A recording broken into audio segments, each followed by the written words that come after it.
একদিকে ঈদের বড় পর্দার জন্য আবারও একসঙ্গে ফিরছেন সফল প্রযোজক পরিচালক জুটি, অন্যদিকে আন্তর্জাতিক উৎসবে প্রশংসিত সিনেমা এবার দেশের প্রেক্ষাগৃহে আসছে। আর সবচেয়ে বড় চমক, বহুল প্রতীক্ষিত ফ্র্যাঞ্চাইজির সিকুয়েল ঘিরে নতুন কাস্টিং গুঞ্জনে নেট দুনিয়া তোলপাড়। সব মিলিয়ে একের পর এক চমকে ভরা আজকের বিনোদন জগতের টুকরো খবর।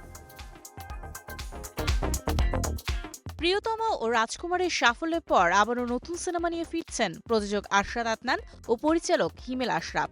সামাজিক মাধ্যমে দিয়ে এক পোস্টে আরশাদ জানান, বাংলা ভাষাভাষী দর্শকদের জন্য বড় ও চমকপ্রদ একটি দেশীয় গল্প নিয়ে তারা কাজ শুরু করেছেন, যেখানে থাকবে পারিবারিক সম্পর্ক, প্রেম ও মাটি মানুষের জীবনের ছোঁয়া। সিনেমাটির অভিনয় শিল্পীদের নাম এখনো চূড়ান্ত হয়নি।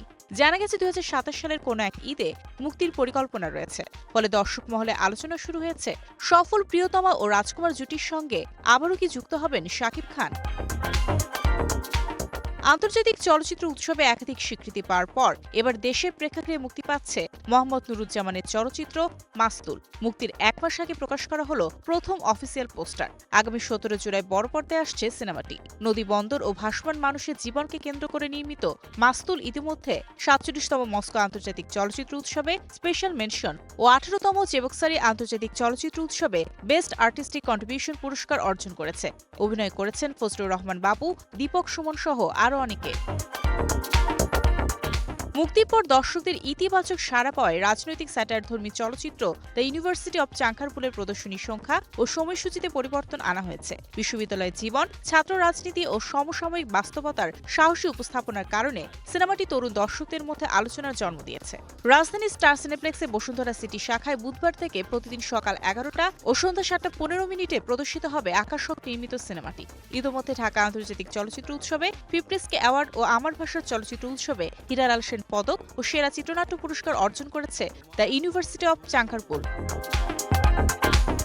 ব্লকবাস্টার কল্কি 2898 AD এর সিকুয়েল ঘিরে নতুন করে আলোচনা জন্ম দিয়েছেন আলিয়া ভাট। ভারতীয় গণমাধ্যম বলছে, ইতোমধ্যে সিনেমাতে চুক্তিবদ্ধ হয়েছেন তিনি। হায়দ্রাবাদে দ্বিতীয় শিডিউলের শুটিংয়েও অংশ নিয়েছেন।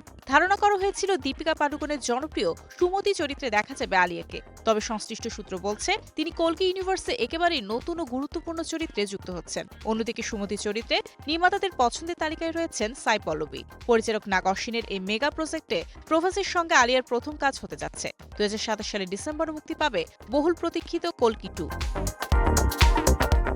সব মিলিয়ে বিনোদন দুনিয়া এখন একের পর এক নতুন আলোচনায় সরগরম। বড় পর্দা থেকে ওটিটি সব জায়গাতেই তৈরি হচ্ছে নতুন সম্ভাবনা, নতুন গল্প।